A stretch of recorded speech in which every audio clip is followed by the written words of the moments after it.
ทุกคนครับเวลาเราดู MV วง K-POP เราเห็นอะไรหน้าตาฟ้าประทานหุ่นสับท่าเต้นเป๊ะปัง 100% ใช่ไหมแต่คุณรู้หรือเปล่าครับว่าเบื้องหลังรอยยิ้มพวกนั้นมันคือโรงงานนรกขนาดย่อมๆที่ใช้มนุษย์เป็นวัตถุดิบวันนี้ไอซ์จะพาทุกคนไปขุดเบื้องหลังวงการ K-POP แบบเจาะลึกถึงแก่นโลกไปดูชีวิตของเด็กฝึกหรือเทรนนีนับหมื่นคนที่ไม่ได้เดบิวต์บอกเลยว่าคลิปนี้มีทั้งเลือดน้ำตาและหนี้สินใครใจไม่แข็งปิดคลิปไปได้เลยครับแต่ถ้าพร้อมแล้วลุยก่อนจะไปดูความดาร์กเรามาดูความรวยของเขาก่อนรู้ไหมครับว่า K-POP ไม่ได้เพิ่งมาฮิตแต่รากฐานมันมีมาตั้งแต่ศตวรรษที่ 19 โน่นตอนนั้นมิชชันนารีชื่อเฮนรี่แอปเพนเซลเลอร์เอาเพลงพื้นบ้านฝรั่งมาแปลเนื้อเป็นภาษาเกาหลีพอมายุคหลังสงครามโลกก็มีวง The Kim Sisters ที่เอาดนตรีตะวันตกมาผสมกับความเป็นเกาหลีจนกระทั่งยุค 90s วงเซอร์ไตจีแอนด์บอยส์ก็เอาแรปเทคโนมาร็อกรวมกันจนค่ายเพลงเริ่มหันมาเจาะตลาดวัยรุ่นจริงจังแล้วจุดพีคก็มาถึงตอนที่ลุงลีซูแมนผู้ก่อตั้ง SM Entertainment แก่สร้างระบบไอดอลขึ้นมาปั้นวงอย่าง HOT และ SES ในช่วงปลายยุค 90s จากนั้น K-POP ก็กลายเป็นอาวุธลับของชาติหรือ Soft Power ขนาดอดีตประธานาธิบดีปาร์คเกินเฮยังบอกเลยว่าในศตวรรษที่ 21 วัฒนธรรมคืออำนาจผลคืออะไรครับปี 2023 เกาหลีใต้ส่งออกเนื้อหาทางวัฒนธรรมฟันรายได้ไป 12,400 ล้านดอลลาร์สหรัฐแซงหน้าอุตสาหกรรมต่อเรือกับเหล็กกล้าไปเลยจ้าโหดสลัดฟังดูรวยใช่ไหมครับแต่เดี๋ยวก่อนโอกาสที่คุณจะรอดไปเดบิวต์เป็นไอดอลได้มีแค่ 0.2 ถึง 0.3% เท่านั้นพูดง่ายๆคือสมัคร 1,000 คนรอดแค่ 20 ถึง 30 คนเท่านั้นความล้มเหลวคือเรื่องปกติของวงการนี้ครับพี่น้องและตอนนี้วัยรุ่นเกาหลีเริ่มตาสว่างสถิติบอกเลยว่าจำนวนเด็กฝึกในค่ายหดตัวรุนแรงมากจาก 1,895 คนในปี 2020 ลดเหลือ 1,170 คนในปี 2022 ลดลงไปถึง 38.3% เลยนะครับส่วนคนที่เซ็นสัญญาไปแล้วก็ชิ่งหนีอัตราลาออกพุ่งไปถึง 34.4% ในปี 2022 ทำไมคนถึงหนีเพราะสตอรี่แบบเด็กบ้านจนสู้ชีวิตจนได้ดีมันจบไปแล้วครับตอนนี้วงการ K-POP กลายเป็นที่ของกลุ่มช้อนทองหรือลูกคนรวยหรือลูกดาราซะส่วนใหญ่เช่นแอนทอนวงไรส์หรือ CN วงสเตซีเพราะอะไรน่ะเหรอเพราะถ้าคุณจะออดิชั่นให้ติดคุณต้องไปติวที่ฮักวอนหรือโรงเรียนกวดวิชาไอดอลโดยเฉพาะซึ่งที่นี่ไม่ได้สอนแค่ร้องเต้นแต่สอนวิธีวางตัวให้ถูกใจฝ่ายแคสติ้งด้วยบ้านไม่รวยจริงไม่มีเงินจ่ายค่าติวก็ตกรอบตั้งแต่ยังไม่เริ่มครับแถมพวกลูกคนรวยต่อให้ไม่เดบิวต์เขาก็มีที่บ้านรองรับแต่เด็กธรรมดาถ้าพลาดคือพังการศึกษาปกติก็เสียทักษะอื่นก็ไม่มีต้องไปดิ้นรนทำงานพาร์ทไทม์รับค่าแรงขั้นต่ำกันไปมาถึงท็อปปิกดราม่าระดับชาติสัญญาทาสและหนี้สิน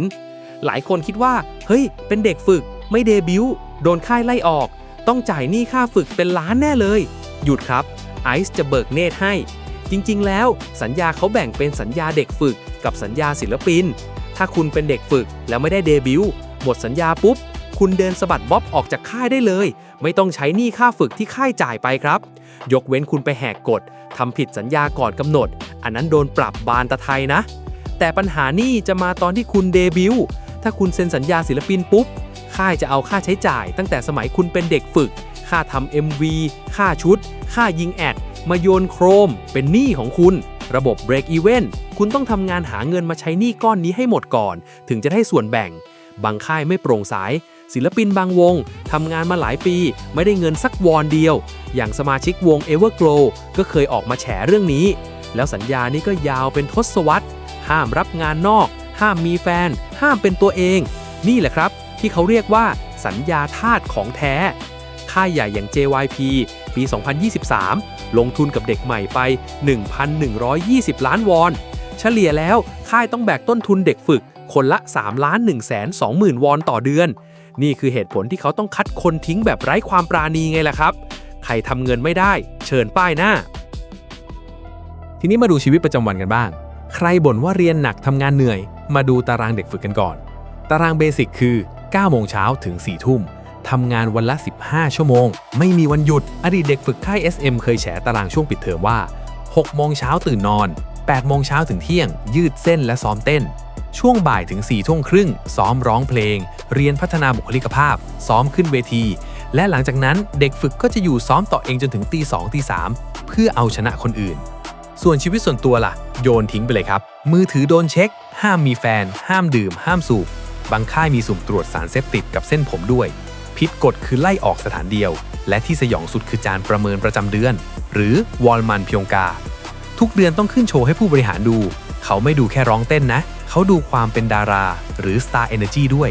อย่างค่าย JYP เนี่ยทักษะดีแต่ทำตัวกลางก็โดนตัดคะแนนทัศนคติจนอาจโดนไล่ออกได้เลยโหดจัดเรื่องนี้ไอซ์ว่าหนักสุดคือเรื่องความงามแบบสุดโต่งคือ extreme thinness คุณรู้ไหมว่าเด็กฝึกต้องกินอาหารวันละ 800 ถึง 1,200 แคลอรี่เท่านั้นบางคนโดนบังคับกินแต่อย่างเดียวซ้ำๆเช่นแอปเปิลมันเทศหรือโปรตีนเชคแค่วันละแก้วโมโมวงทวายส์เคยเล่าว่าตอนเป็นเด็กฝึกเธอโดนบีบให้อดอาหาร7 วันเต็มหิวจนต้องอมก้อนน้ำแข็งประทังชีวิตเพื่อให้ผ่านเกณฑ์น้ำหนักบางค่ายถึงขั้นห้ามเด็กฝึกหญิงเข้าโรงอาหารบริษัทผลคืออะไร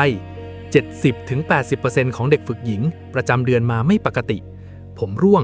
มวลกล้ามเนื้อหายบางคนกระดูกพังร่างกายหยุดเจริญเติบโตแถมยังต้องใส่แผ่นเสริมสะโพกหรือฮิปแพดเพื่อให้หุ่นดูเป็นนาฬิกาทรายตามสั่งค่ายอีก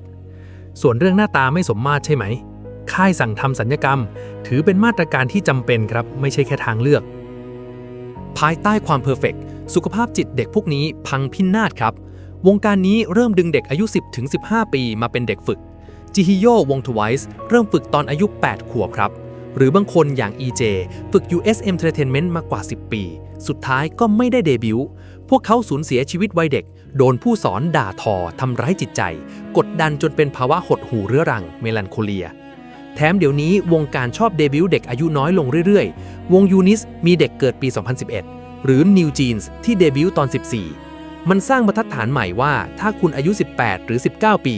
คุณแก่เกินไปแล้วครับพอโดนค่ายเทเด็กพวกนี้เกิดสภาวะอัตลักษณ์พังทลาย Identity Crisis เพราะทั้งชีวิตคิดแค่จะเป็นไอดอลพอไม่ได้เป็นก็รู้สึกไร้ค่าหลงทางความย้อนแย้งที่น่าเศร้าคือเพลง K-POP เป็นที่พึ่งทางใจให้แฟนคลับทั่วโลกแต่ตัวศิลปินกลับเป็นกลุ่มคนที่บอบช้ำที่สุดเสี่ยงซึมเศร้าจนเกิดเหตุสลดในวงการที่เราเห็นข่าวกันบ่อยๆนั่นแหละครับแต่เดี๋ยวก่อนสวรรค์ยังพอมีตารัฐบาลเกาหลีใต้เขาทนโดนด่าไม่ไหวในปี